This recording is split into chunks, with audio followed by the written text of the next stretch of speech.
Well, it started 11 years ago as the Columbia Downtown Fall Festival. It was modeled after a festival that was done in Appleton, Wisconsin. Uh, and it just kind of took its own shape and grew into its own form. And 3 years ago, we decided to step it up and make it considerably bigger and better. And so we went out and hired a little better music and got more acts that way. And it's just continually grown until it's took kind of a life of its own. And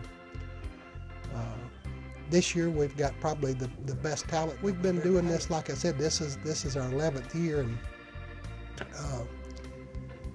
we started out doing it, I guess, just to try to promote downtown and let folks know that downtown was still viable. And since downtown is being revitalized and we've got the Riverwalk and all that, all the buildings around the square have been remodeled and fixed up and looks good. And now we've got the Garden Street project and all that. People pretty well realize that downtown has been revitalized and is the place where things happen in Columbia.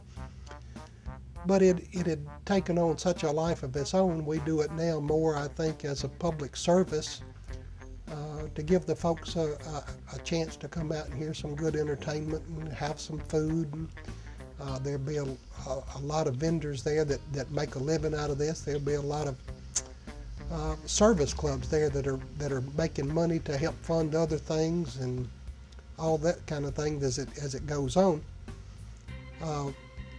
One of the big things, I think, is some of the older folks can't go to Nashville and hear concerts and things like that. And we only charge like $2 to get in, so this is a family event. It's cheap to get into and have some really good entertainment. And the police are on hand to make sure that the crowd stays in check, and we don't serve alcohol or anything like that. So it's going to be a pretty ruly crowd, and like I said, a family atmosphere. We turned the whole West 7th Street into a big party zone for the kids, where people can kind of feel free to turn their kids loose, and it's supervised, and go over there and slide on the big slides or bounce in the bounce houses or in the balls or whatever that sort of thing is. But as it goes on, this year or last year, I guess, we added an antique tractor show to it, and we had a few, but this year we're expecting probably 25 or 30 antique tractors, and I think as this thing grows, it will even be better.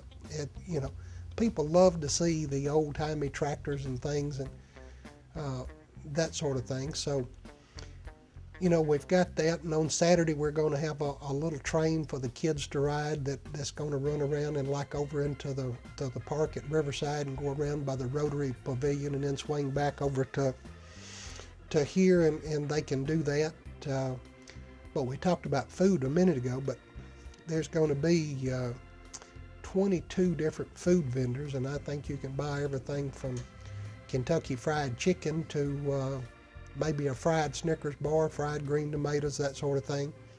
Then there will be the standard barbecue folks and hamburgers and hot dogs and curly fries and roasted corn and what they call the kettle corn or whatnot. But we've got vendors coming from East Tennessee and Middle Tennessee and all that sort of thing. So it's going to be a big event for that. And we're going to have crafters, and they will be selling everything, I guess, from picture frames to tags to, whatever crafters do at these sort of things, they set them up.